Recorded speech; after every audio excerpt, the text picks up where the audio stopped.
Oke, selamat datang di Panduan Lengkap Budidaya Kentang. Di sini kita akan kupas tuntas semuanya, benar-benar dari memilih benih pertama sampai kita menikmati hasil panennya. Pernah kepikiran nggak sih, apa rahasia di balik panen kentang yang melimpah ruah dan kualitasnya nomor satu? Apa ada satu trik khusus gitu? Atau mungkin formula ajaib?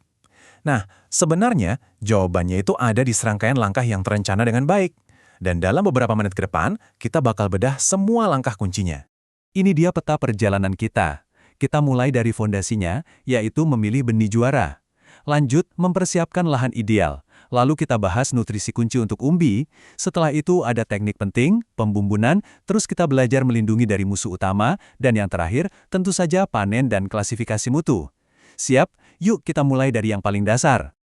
Semua panen yang hebat itu berawal dari satu hal, benih yang tepat.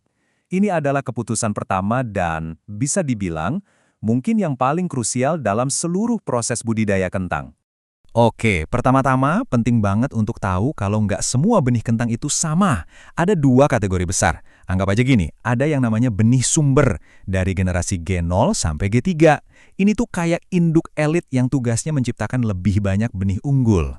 Nah, terus ada benih sebar atau G4. Ini nih benih pekerja yang ditanam petani buat menghasilkan kentang yang sampai ke piring kita. Nah, di sini kita bisa lihat betapa terstrukturnya sistem generasi ini.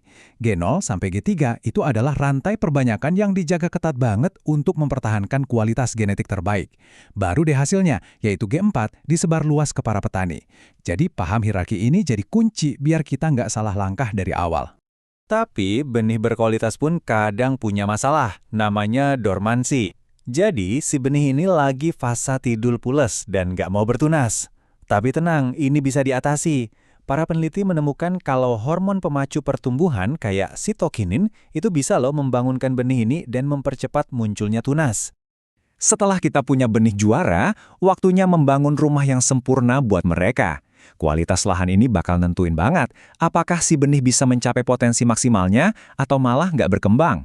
Percaya nggak, kentang itu ternyata lumayan pemilih soal tempat tinggal. Mereka sukanya di dataran tinggi, di atas 1000 meter dari permukaan laut, dengan suhu yang sejuk antara 15–20 derajat Celcius. Tanahnya juga harus gembur, subur, pH-nya sedikit asam, dan yang paling penting, drainasenya bagus. Satu lagi, tanahnya harus bersih dari riwayat penyakit. Presisi juga jadi kunci pas menanam. Jarak tanam yang dianjurkan itu 70–80 cm antar baris dan 30–35 cm dalam baris. Kedalamannya sekitar 8–10 cm. Kalau terlalu dangkal, tanamannya bisa gampang roboh. Terlalu dalam, hasilnya malah kurang optimal. Jadi ketepatan itu segalanya di tahap ini. Selisih beberapa senti aja pengaruhnya besar. Tanaman sudah punya rumah yang nyaman. Sekarang saatnya kita kasih makan. Tapi, menu apa ya yang paling disukai sama tanaman kentang? Ternyata dari semua nutrisi makro yang ada satu yang kebutuhannya jauh melampaui yang lain. Nutrisi inilah yang jadi kunci buat pembentukan umbi yang besar dan berkualitas. Dan ini dia jawabannya, kalium atau unsur K. Coba deh lihat perbandingannya. Untuk menghasilkan 25 ton kentang, tanaman itu menyerap 120 kg kalium. Jauh banget di atas nitrogen yang cuma 90 kilo. Apalagi fosfor yang cuma 12 kilo. Ini nunjukin betapa rakusnya tanaman kentang sama kalium. Jadi, kenapa kalium sepenting itu? Karena kalium ini fungsinya kayak truk pengangkut di dalam tanaman. Dia bantu memindahkan gula, hasil fotosintesis di daun, langsung menuju ke umbi. Sederhananya gini deh, tanpa kalium yang cukup, pabrik gula di daun itu kerja sia-sia, karena hasilnya nggak bakal pernah sampai ke gudang penyimpanan di bawah tanah. Selain nutrisi, ada juga perlakuan fisik yang penting banget. Namanya pembumbunan, atau kalau dalam bahasa Inggris disebut healing. Ini teknik yang kelihatannya simpel, tapi dampaknya luar biasa. Pembumbunan itu pada dasarnya menimbun pangkal batang tanaman pakai tangah, jadi membentuk semacam gundukan atau guludan yang lebih tinggi.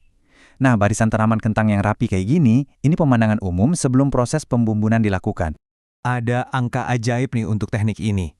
Berdasarkan banyak percobaan, tinggi bumbunan yang paling ideal untuk dapat produktivitas dan kualitas umbi terbaik adalah 25 cm. Ini target yang harus dicapai. Kenapa sih 25 cm itu penting banget? Pertama, untuk melindungi umbi dari paparan matahari. Umbi yang kena matahari bisa jadi hijau dan menghasilkan racun solanin. Bahaya kan? Kedua, Gundukan tanah yang lebih tinggi itu ngasih ruang lebih buat akar berkembang. Artinya, penyerapan nutrisi dan air jadi jauh lebih efisien. Tanaman udah tumbuh subur, tapi perjuangan kita belum selesai. Sekarang, kita harus melindunginya dari ancaman. Dan bagi petani kentang, ada satu musuh bebuyutan yang paling ditakuti. Ini dia, penyakit busuk daun, penyebabnya jamur Phytophthora infestans. Gejalanya kayak bercak gelap di daun ini. Ini bisa menyebar super cepat, apalagi di musim hujan, dan mampu menghancurkan seluruh panen dalam waktu singkat. Terus, gimana cara melawannya? Pertahanan terbaik adalah pencegahan. Mulai dengan bibit yang dijamin sehat. Kalau ada tanda-tanda serangan, harus gerak cepat. Lakukan sanitasi, potong dan musnahkan bagian yang terinfeksi. Terakhir, jaga kebersihan kebun dari gulma. Soalnya gulma bisa jadi rumah buat si patogen ini. Setelah melalui semua tahapan tadi dengan baik, akhirnya tibalah saat yang paling ditunggu-tunggu. Ini dia momen untuk memetik hasil dari semua perencanaan dan kerja keras kita. Setelah dipanen, umbi-umbi ini bakal disortir berdasarkan ukurannya ke dalam beberapa grade. Grade A dan B itu untuk umbi yang besar dan sedang. Biasanya ini dihasilkan dari benih sebar kayak G3 atau G4. Sementara itu, umbi grade C yang lebih kecil seringkali merupakan hasil dari benih sumber generasi awal kayak G0 dan G1. Menarik kan? Bagaimana pilihan benih kita di awal itu menentukan klasifikasi hasil di akhir. Jadi, kalau kita tarik benang merahnya, rahasia panen kentang yang sukses itu bukanlah satu trik tunggal, melainkan sebuah integrasi yang harmonis. Semuanya harus berjalan beriringan, mulai dari benih yang unggul, lahan yang ideal, nutrisi yang seimbang, sampai setiap teknik yang kita lakukan semuanya harus presisi. Kita udah lihat prosesnya dari A sampai Z. Ini adalah ilmu yang sudah teruji. Tapi pertanyaan kan selalu berevolusi. Pertanyaannya sekarang, dengan semua pengetahuan ini, inovasi apa lagi ya yang kira-kira bisa lebih meningkatkan hasil panen kentang di masa depan? Mungkin di bidang perbenihan, nutrisi presisi, atau pengendalian hama yang lebih ramah lingkungan. Jawabannya mungkin belum ada, tapi pertanyaan-pertanyaan inilah yang akan membentuk masa depan pertanian kentang.